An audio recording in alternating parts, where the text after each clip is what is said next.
it's already been alluded to. We've talked about our team, right? We're in the student pathway students team. Do we have an official name? I don't know. Next Gen team, but there's some others who are not represented in this podcast that's on the Next Gen team.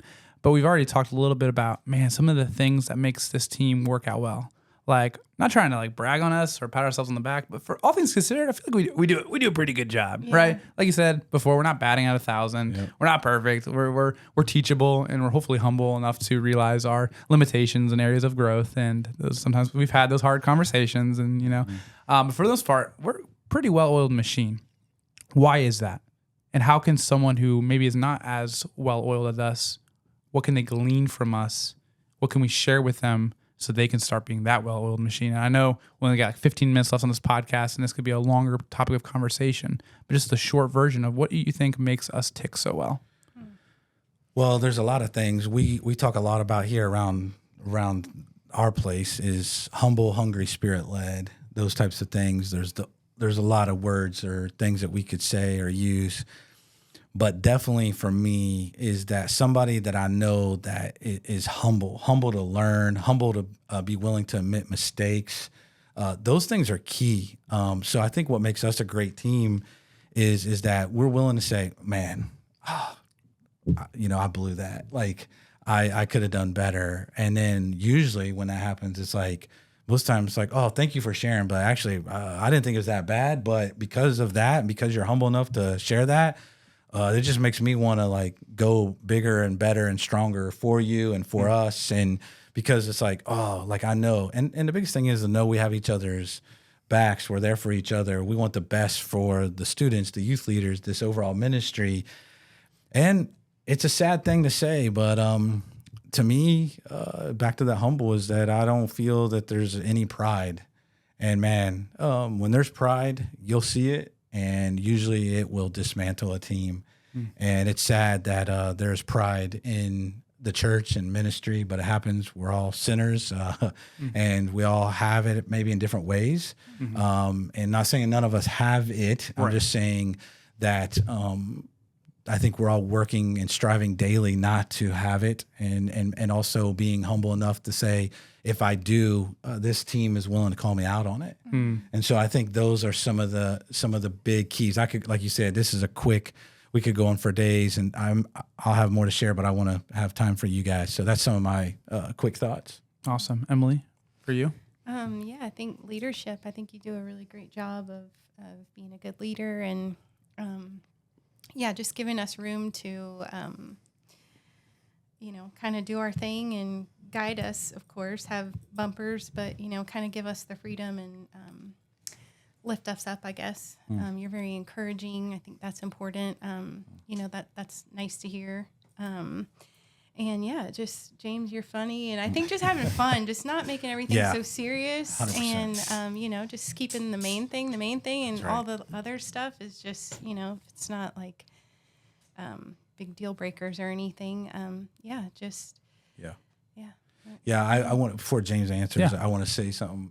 Not the funny part. I don't agree with that. No, but no, I'm teasing. Dave's the comedian. No, I love it. I think what you said, Emily, is key. Is that there's a lot of different quotes or something you could use, but like if you enjoy what you do, you never work a day in your life, kind of thing. The old thing. But I think what you're saying is that, man, I look forward to showing up with this team every day. It should be fun, and ministry should be fun, and life should be fun. And like we get to, and God allows us to have a ton of fun, and it's a joy to do what we get to do. So that's what you said. That's super key. Yeah. Amen. Yes, a lot of thoughts, and man, we can unpack a lot of these things. But I think the biggest thing with all these things we're sharing is just that we're not batting on 1,000. We'll say that multiple times because we want to make sure our humility is expressed 100%. Here. Yeah. But we are, all things considered, very consistent with the values we hold to. It's not just something we say or we aspire to do, but it's actually something we intentionally try to do, right? In the little decisions. Because a lot of times team dynamics and the friction that we experience amongst teams is based on the little decisions, not based on big monumental shifts or changes or whatever. Right. While that can cause conflict, usually it's a little day-to-day communication or little day-to-day responses to things or little day-to-day tone of voice, whatever it might be. And I think that humble, hungry, spirit-led which comes from Patrick Lencioni's book, The Ideal Team Player. Yeah. And we as a church have added the spirit-led component to the Humble Hungry. And another component from that book, actually, he talks about is being smart, which you got to read the book for yourself. I'm not going to unpack the whole thing on this podcast, but Patrick Lencioni talks about having good people skills, good emotional intelligence, and just being aware of your blind spots, being aware when you're becoming defensive, being aware when you're pushing blame on other people, whatever it might be, right? And for the most part, I mean, I haven't worked with you guys super long time, but enough to know that, man, like you said, Nate, if we messed up, we're going to take ownership of it.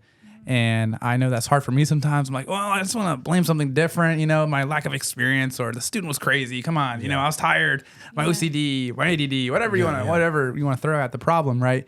It's just that taking responsibility for our actions and then having the open discussions. I know it's not always easy, even for a team like this, right? Where I'm very comfortable with you, Nate and Emily, but calling each other out is still not easy, right? Yeah, no. But it is the most loving thing and the most beneficial thing we can do for our team. Yeah. And I know we've had, specifically you and me, Nate, had conversations about different things that I need to work on and you need to work on and stuff. Yeah. And it's not fun. It's like no one really ever enjoys it.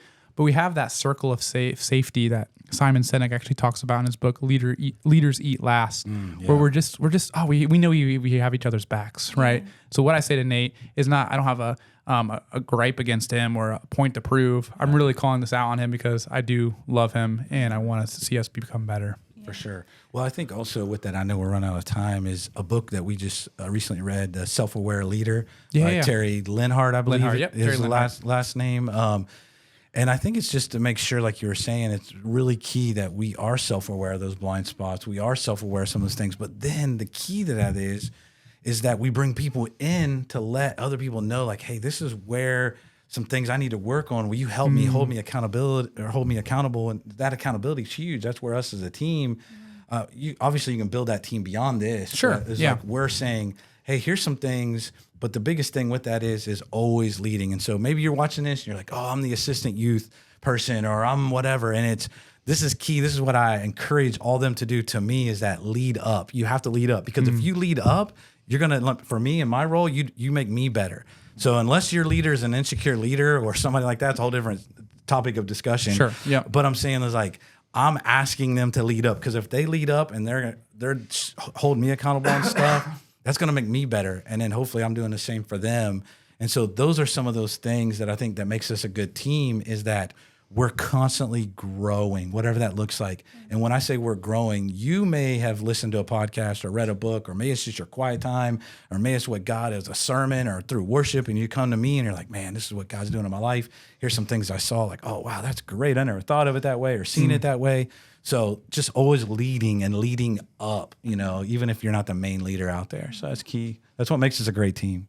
I want to say one more thing. Absolutely. One thing too that I really appreciate and think is important is, sometimes you come in, you do have a bad day or something else is going on. And I think just making room for that, of like, hey, no, let's talk about this, instead of like, no, we got to get to work or and it comes back to that relationship of just, that's something I have really appreciated with both of you guys. Of like, if there's something going on personally, or, like, hey, let's talk about it, instead of, just kind of moving on with the day. Yeah, that's good. It's good, yeah, because we all have lives outside of youth ministry, right? Yeah. Youth ministry isn't life, right? Yeah. And if we separate that and it becomes professional and personal, and there's a separation between the two, we never kind of mingle the two, then how are we going to grow closer as a team if we don't know what's happening with each other personally? I'm not saying you got to bare your soul with everybody, but if you have a close team like us, hopefully you have the comfortability and the trust to be able to share the personal stuff in your life. For sure, 100%.